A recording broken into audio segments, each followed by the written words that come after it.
तामुलपुरनि सुख्लाय सेरफां जोहोलावफुरि बिबार बागानाव फालिदों 23थि बर' बिमा सान। दुलाराय बर' आइजो अनसाय आफादनि बानजायनायाव तामुलपुर जिल्लानि सुख्लाय सेरफां जोहोलावफुरि बिबार बागानाव सानसेनि हाबाफारिजों थांनाय सानखालि 12 मे बर' बिमा सानखौ मेहेरगोनाङै फालिनाय जादों। बर' हारिनि उदांस्रि, रैखाथि, थामोनथा आरो मोनथायनि थाखाय आलादा बड'लेण्ड सोमावसारनायाव बर' हारिनि थाखाय गिबिसिन आइजो मुंख्लं जानाय हेलेना बसुमतारी आरो गायदे बसुमतारी मोननि मुंख्लं जानाय सान 12 मेखौ बोसोरफ्रोमबो बर' बिमा सान महरै फालिबोदों। बेबायदिनो देग्लायबो रायजोनि दाब दाब जायगायाव फालिनाय बायदि दुलाराय बर' आइजो अनसाय आफादनि बानजायनायाव तामुलपुर जिल्लानि सुख्लाय सेरफां जोहोलावफुरि बिबार बागानाव सानसेनि हाबाफारिजों बर' बिमा सानखौ मैया मेहेरगोनाङै खुंफुंनाय जायो। बर' बिमा सान फालिनाय हाबाफारि बायदियै फुंबिलिनि समाव आफादनि गोथार फिरफिलाखौ बिरहोयो दुलाराय बर' आइजो अनसाय आफादनि आफादगिरि दिपाली नार्जारिया मुंख्लं खाम्फायाव बिबार बावजेनगिरि महरै बाहागो लायो आबोबनिनो बारग' आफादगिरि मिथिंगा बसुमतारिया। बेनि उनाव बर' बिमानि अन्थाइनि मुसुखाखौ फिथा हास'नानै बेखेवना होयो आबोबनि बोसोनगिरि बिबा रानी नार्जारिजों लोगोसे बिटिआरनि मावफुं सोद्रोमा रनेन्द्र नार्जारिया। बर' बिमा सान फालिनायजों लोब्बा लाखिनानै दुलाराय बर' आइजो अनसाय आफादनि मोनसे गेवलां मेल हाबाफारि लानाय जायो। गेवलां मेलाव मेल बेखेवगिरि महरै बाहागो लायो बिटिसिनि मावफुं सोद्रोमा रनेन्द्र नार्जारिया आरो गाहायालासि महरै बाहागो लायो आसामनि बारग' मन्त्रि प्रमिला रानी ब्रह्मआ। गेवलां मेलनि गेजेरजों बड'लेण्ड सोमावसारनायाव गिबिसिन आइजो मुंख्लं हेलेना बसुमतारी आरो गायदे बसुमतारी मोनहा हारिनि थाखाय होलांनाय बिहोमा आरो बड'लेण्ड सोमावसारनायाव बिथांमोननि बिफावनि बागै गाव गावनि मिथिनाय आरो मोनदांथिनि बाथ्राफोरखौ फोरमायथिलाङो। बुंथिगिरि महरै बाहागो लाफैनाय आलासि बिथांमोनहा बे गेवलां मेलनि गेजेरजोंनो आथिखालाव गोग्गो समाज, गोग्गो नखर आरो दैदेनगिरि जानायाव आइजोफोरनि मावनो गोनां बायदि बायदि आयदाफोरनि सोमोन्दै सावरायनाय जायो। बर' बिमा सान फालिनाय हाबाफारियाव क'क्राझार, चिरां, बाक्सा आरो उदालगुरि जिल्लानि गोबां जिल्ला आबोबनि दैदेनगिरिफोरजों लोगोसे आफादनि मावथिफारियाफोराबो बाहागो लायो। गिबियावनो आङो दुलाराय बर' आइजो अनसाय आफादनि जानानै नोंथांमोननि निउस चेनेलनि दारै गासैबो जोंनि बर' रायजो राजा आरो आइजोफोरनिसिम आंनि गोरबोनि सिबिनाय आरो मोजां मोननायखौ बावहरग्रोयो। दा दिनै जोङो दुलाराय बर' आइजो अनसाय आफादा थांनाय 2003 मायथाइनिफ्रायनो गायदे आरो हेलेनानि थैनाय सानखौ मोनसे बर' बिमा सान हिसाबै गोथार बर' बिमा सान हिसाबै दुलाराय बर' आइजो अनसाय आफादा फालिबोबाय थादों। दिनै 23थि जाबाय फालिनाया। दा बेहाय जों नैबेखौ हयथ' दिनैल' बुंनाय नङा, जों गोबां समावबो बुंबोदों। दुलाराय बर' आइजो अनसाय आफादनि जि गायदे आरो हेलेनानि थैनायनि जि मावबोनायनि जि बिहोमाया हयथ' गोबां बर' रायजो राजानाव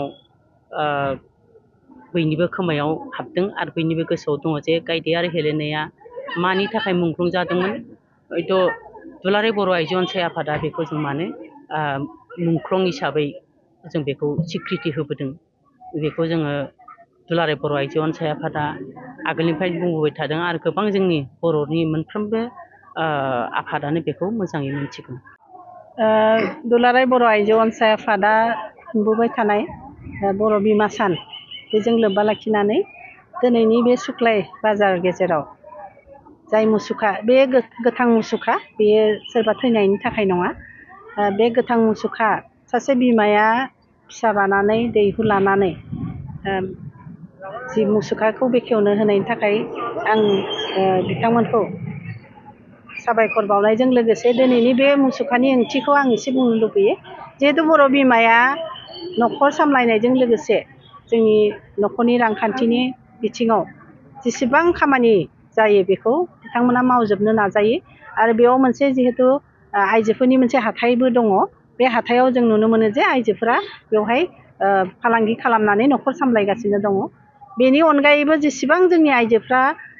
न'खर सामलायनायनि थाखाय रांखान्थिनि बेलायाव एबा जोंनि समाजखान्थि एबा जोंनि सोलोंथाइ बिथिङाव आवगायलांनो थाखाय जिहेतु जोंहा रांखान्थिनि प्रयोजन बेखौ गासैखौबो बिसोरो जोंनि आइजोफ्रा नारा नाथा नाजानानै बिथांमोना जेरै हायो न'खरखौ सालायलांनायनि थाखाय नाजायो आरो बे गोथां मुसुखा बेखेवनायनि ओंथिखौ नुनानै एबा जाय बिथांमोना सानखांनानै बानायदों बिथांमोननिसिम साबायखर बावहरगोन आङो बिथांमोना जिहेतु आइजोनि जाय सांग्रांथि एबा जोंनि मोनसे नेरसोन हिसाबै बे मुसुखाखौ बानायदों आरो बिथांमोना हयथ' माबा मोनसे गोसोआव थिरांथा लादों जे आइजोफोर नङाब्ला जोंनि समाजाबो बा जों रांखान्थियावबो खहा जागोन जे बेखौ सानदों बिथांमोना आरो बिथांमोननिसिम आंनि गोसो गोरबोनिफ्राय साबायखर बावनानै आंनि दिनै बे मुसुखाखौ बेखेवना होदों आरो गासैबो आइजोफोरा जाहाथे जोङो मोजाङै थांनानै थानो हायो जों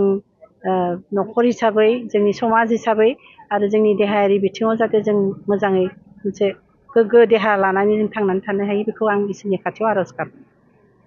बे समाव आं बेखौनो बुंनो लुबैदों दिनै गायदे आरो हेलेना बिथांमोननि थैनाय सानखौ बिथा खालामनानै दुलाराय बर' आइजो अनसाय आफादा बर' हारिनि गेजेराव मोनसे जाथि सिबिनायनि जाथि अननायनि मोनसे मेसेजखौ होनो नाजादों मानोना गायदे आरो हेलेनाया बर' जाथिनि थाखाय जे समाव बड'फा उपेन्द्रनाथ ब्रह्मआ दुलाराय बर' माहारिफोरनि थाखाय गेरेमसा हारि दानायनि थांखियै आलादा हादोर बड'लेण्ड सोरजिनायनि जे सोमावसारनाय जादोंमोन बे सोमावसारनाय समावनो गासै सुबुंफ्रा गाव गावनि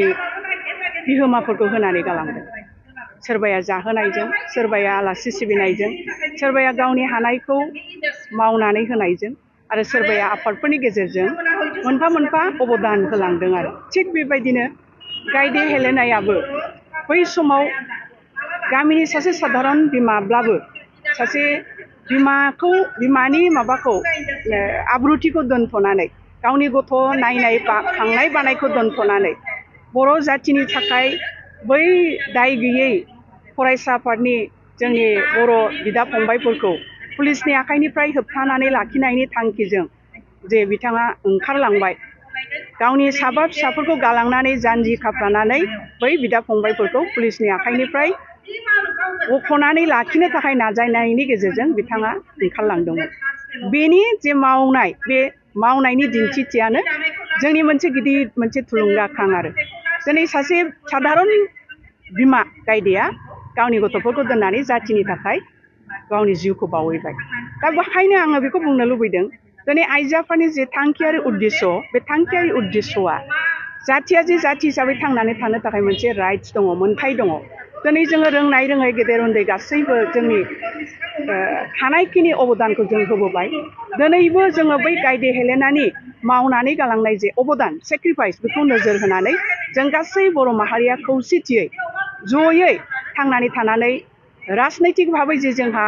थांखिफोर दंमोन इस्युफोर दंमोन बे थांखिफोरखौ जाहाथे जोङो जाफुङागौमानि जाहाथे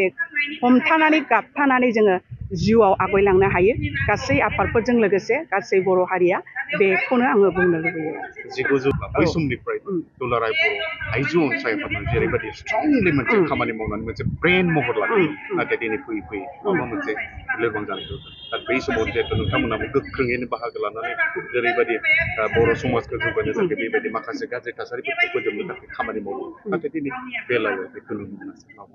दा नैबेखिनियाव आं बेखौनो बुंगोन नंगौ दुलाराय बर' आइजो अनसाय आफादनि बै समनि जे स्पिरिट जे खामानि मावनायनि जे थुलुंगाखांनाय बै समाव जोंहा जाथिनि मोनसे माने जावरिखांनाय दंमोन बयनिबो मैखुनाव थैयाव जिउआव जाथिया बर' जाथिया जाथि हिसाबै थांनानै थानांगौ होननानै जोंहा मोनसे